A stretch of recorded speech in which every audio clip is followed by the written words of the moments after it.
अपन electricity में चल रहे हैं और अपना जो ये वीडियो है वो है पार्ट सेकंड, दूसरे नंबर का वीडियो। हमने पहले नंबर की वीडियो में यहाँ तक कर लिया था कि हमने देखा था कि कंडक्टर आइसोलेट होता है, कंडक्टर के बाद उसके ऊपर बैटरी जोड़ी जाती है, तो दोनों ही परिस्थितियों में जो इलेक्ट्रॉन्स होते हैं वो क्या करते हैं, गति करते जाते हैं, मूव रैंडमली मूव करते जाते हैं, रैंडम मोशन में वो गति करते जाते हैं। उनको पता नहीं किस दिशा में जाना है, वो ऐसे ही दिशा में चलते रहते हैं। और जब उनका एवरेज वेलोसिटी निकालते हैं, थर्मल एवरेज जब वेलोसिटी निकालते हैं तो कितनी आ जाती है, 0 आ जाती है। ये क्रम उनका चलता रहता है। फिर हमने ये देखा था कि जो एक्सटर्नल इलेक्ट्रिक फील्ड होता है वो आ जाता है पावर में। तो एक्सटर्नल इलेक्ट्रिक फील्ड के कारण उनके ऊपर लगता है F बराबर QE। ये इतना इलेक्ट्रिक फील्ड उनके ऊपर इलेक्ट्रिक फील्ड के कारण ये फोर्स उनके ऊपर लगता है।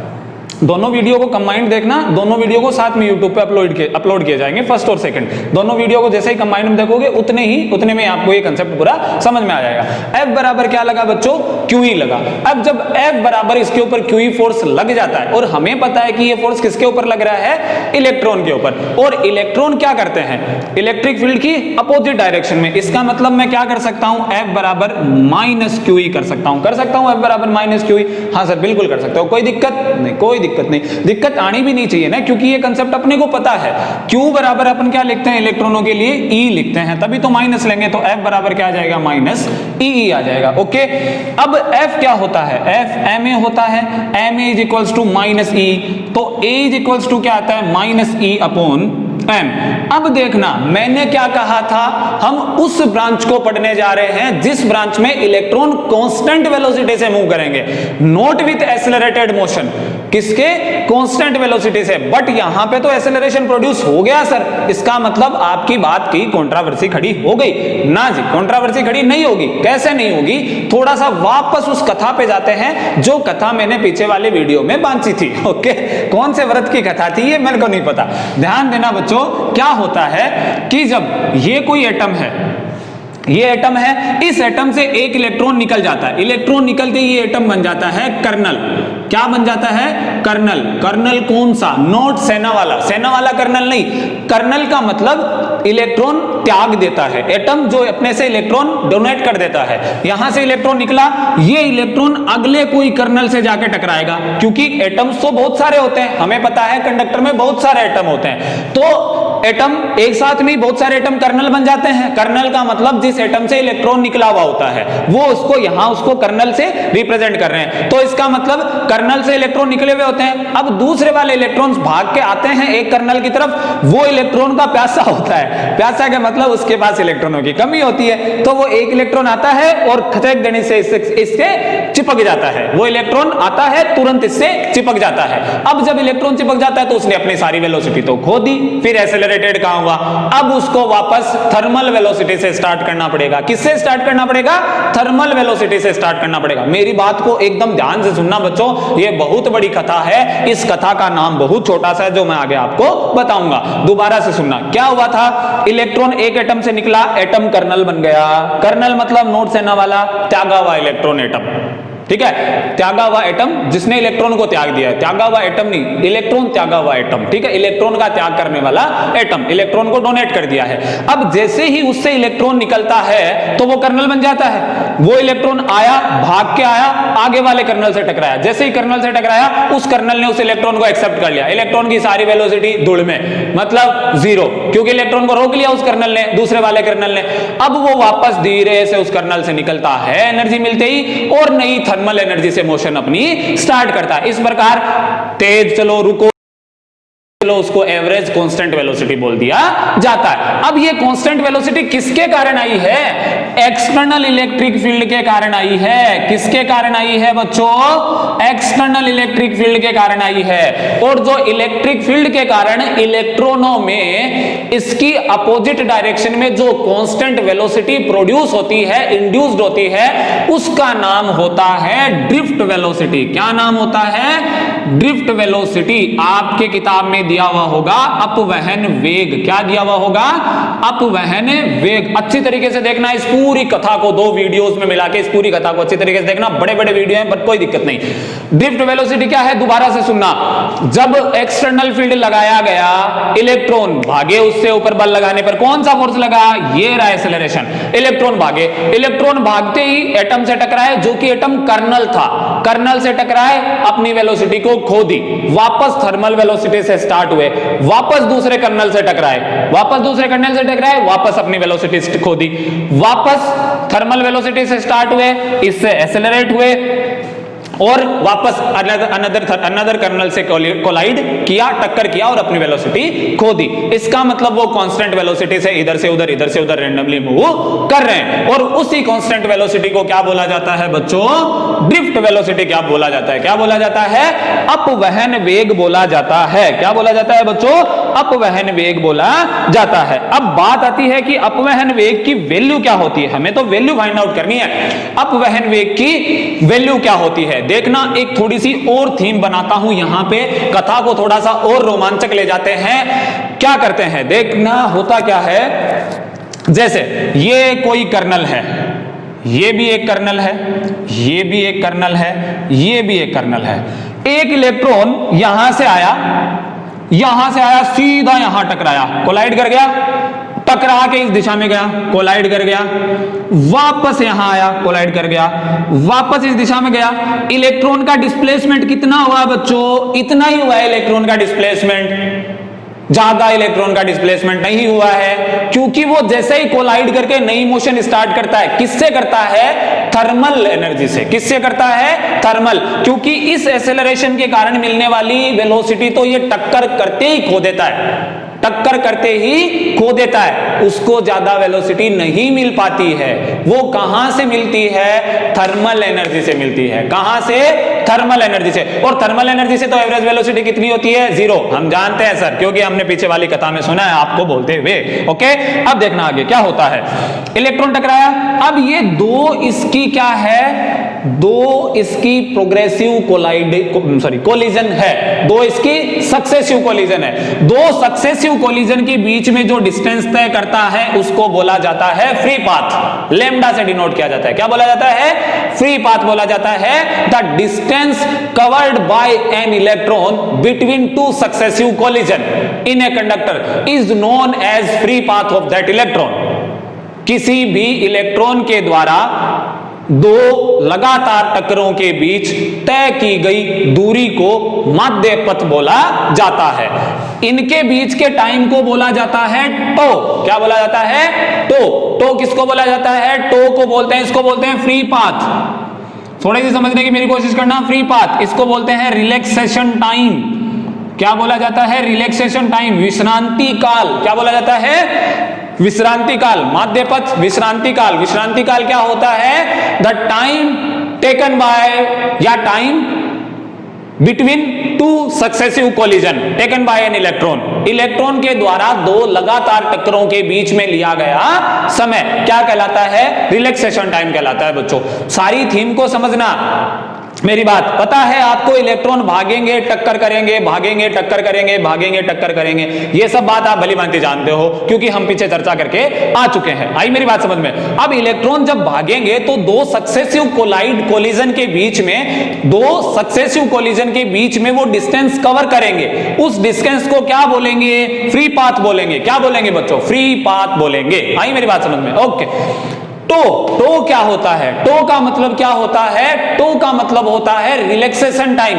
कितना टाइम ले रहा है बंदा एक टक्कर की, रुक गया, दूसरी टक्कर सक्सेसिव कोलिजन के बीच में, इतना जो इसने टाइम लिया है वो क्या है? रिलैक्सेशन टाइम है, विश्रांति काल है। आई मेरी बात समझ में? हाँ सर बिल्कुल आ गई। मैं इस थीम को थोड़ा सा यहां से मिटाता हूं। अब मैं इस पूरी कथा का नाम बताता हूं, फिर न्यूमेरिकली डेरिवेशन करता हूं। ये जो पूरी कथा है इसका नाम होता है classical theory of electron in conductor या electron gas model electron gas model. बोलो सर गैस क्यों बोला? क्योंकि इलेक्ट्रॉन इसमें गैस के पार्टिकल की तरह मूव कर रहे थे, तो इलेक्ट्रॉन गैस मॉडल बोल दिया। क्लासिकल थ्योरी ऑफ इलेक्ट्रॉन या इलेक्ट्रॉन गैस मॉडल इस पूरी कथा का नाम है। अब अपन आ जाते हैं ड्रिफ्ट वेलोसिटी का फॉर्मूला निकालने के मुद्दे पे। अब नाउ कम ऑन, अपने टॉपिक पर, सीधे पॉइंट पर आओ ना। ओके, अब अपन चलते हैं अपने पॉइंट पे। देखना बच्चों, यहां तक हमने किया, ये एक्सेलरेशन प्रोड्यूस इसमें हो जाता है। अब ये एक्सेलरेशन प्रोड्यूस हो जाता है, आपको पता है एटम टक्कर करता है, टक्कर करने से पहले इसकी इनिशियल वेलोसिटी कितनी? u। टक्कर करने से पूर्व इनिशियल वेलोसिटी कितनी? u। जैसे ही एटम से टक्कर करने जाता है फाइनल वेलोसिटी कितनी? v। तो इलेक्ट्रॉन, पहले वाले इलेक्ट्रॉन की v1 बराबर u1 प्लस AT। AT का यहां पे क्या आएगा? तो आएगा सर, तो आएगा, बिल्कुल हमें पता है, हाँ मेरे को पता है, आपको सब पता है। ओके, तो V1 इज इक्वल्स टू क्या हो जाएगा? U1 minus EE upon M। तो इक्वेशन नंबर फर्स्ट। ओके, अब ऐसे ही सेकंड वाले इलेक्ट्रॉन के लिए निकाल लो, V2 बराबर U2 minus EE upon M। तो नंबर 2, मान लिया n इलेक्ट्रॉन हो तो Vn is equals to UN minus EE upon tau is equals to number 3। Tau 1, tau 2, tau 1। तो अलग लगेगा इन्हें, एक इलेक्ट्रॉन अलग समय लेगा, दूसरा इलेक्ट्रॉन अलग समय लेगा, तीसरा इलेक्ट्रॉन अलग समय लेगा। ये तो आप समझ में आ चुका है अब आपको। ओके सर, हमें समझ में आ चुका है। करते हैं आगे, हमें क्या निकालना है? हमें निकालना है average velocity of that electron. हम एवरेज पे काम करते हैं, हम विदाउट एवरेज पे कभी काम नहीं करते हैं। ओके, करते हैं भाई एवरेज वेलोसिटी पे काम, उतारते जाना साथ साथ में। अगर कोई चीज समझ में नहीं आए फिर इसको वापस पूछना मेरे को। देखना बच्चों क्या होता है, एवरेज क्या होता है, ध्यान देना। यहां पे V बराबर, V एवरेज बराबर V1 plus V2 upon plus V3 dot dot Vn upon n। n number of electron है, बिल्कुल number of electron present in the conductor. This conductor को हम कंसिडर कर रहे हैं यहां पे अपने डेरिवेशन में। ओके ठीक, अब मान रख देते हैं V average is equals to V1 का मान U1 minus EE upon M tau 1। Okay, plus U2 minus EE upon M tau 2 plus dot dot UN minus EE upon M tau n upon n। V average बराबर, इसको common ले लेते हैं, UN upon n। ये क्या है? ये initial velocity का एवरेज। और इनिशियल वेलोसिटी तो किससे मिलती थी? थर्मल एनर्जी से। और थर्मल एनर्जी से मिलने वाली वेलोसिटी का एवरेज क्या होता था? 0 होता था। ये हम पीछे चर्चा करके आ चुके हैं। तो ये तो टर्म्स आपकी क्या हो गई? 0 हो गई। टर्म्स क्या बची? ये बची। ये टर्म्स कितनी बची है? इसको मिटा रहा हूं बच्चों। ये टर्म्स हमारे पास इतनी बची है, V average is equals to, V average is equals to क्या बचा? माइनस कॉमन लिया, EE upon M tau 1 plus tau 2 plus dot dot tau 1 upon n। ये क्या निकला? ये एवरेज रिलैक्सेशन टाइम, विश्रांति काल का औसत, also represent as minus EE upon tau average. क्या निकाल देंगे? टो एवरेज लिख देंगे। तो यहां पे हमने क्या लिख दिया? टो एवरेज लिख दिया है बच्चों। और ये जो वेलोसिटी होती है, ये वेलोसिटी ही कौन सी वेलोसिटी होती है? ड्रिफ्ट वेलोसिटी होती है। पॉजिटिव लगा दो VD, माइनस हटा दो EE अपॉन M, सीधा इसको लिख दो। तो ये फॉर्मूला आ जाता है अपने पास ड्रिफ्ट वेलोसिटी का। ड्रिफ्ट वेलोसिटी का फॉर्मूला अपने पास आ जाता है। ये टर्म 0 क्यों हुई? Because this is the average of the initial velocity of the electron. Initial velocity of electron gains the initial velocity from the thermal energy, and due to the thermal energy, the average velocity of the all the electron in the conductor will be 0. So then this terms will be 0, and this term 0. So then we get this term, इस term को अपन प्राप्त करते हैं, ये term हमें मिल जाती है, ये टर्म्स मिलते ही क्या होता है, ये टर्म्स मिलते ही हमारे पास ये आ जाता है और ये vd का मतलब अपवहन वेग हमें प्राप्त हो जाता है। ये अपवहन वेग का हमारे पास फॉर्मूला आ जाता है बच्चों। जैसे ही हमारे पास अपवहन वेग का फॉर्मूला आता है तो हम नाचने लगते हैं, ना ना ना ऐसा काम नहीं करते हैं। आगे एक चीज और पढ़ते हैं फिर हम, आई बात समझ में। vd का हमारे पास फॉर्मूला आ जाता है, जैसे ही vd का फॉर्मूला हमारे पास आ जाता है, Vd इज इक्वल्स टू आ जाता है E अपॉन m2। ध्यान देना मेरी बात, E क्या है, इलेक्ट्रॉन का चार्ज, कांस्टेंट है ना, बिल्कुल कांस्टेंट है, पक्का कांस्टेंट है, कांस्टेंट।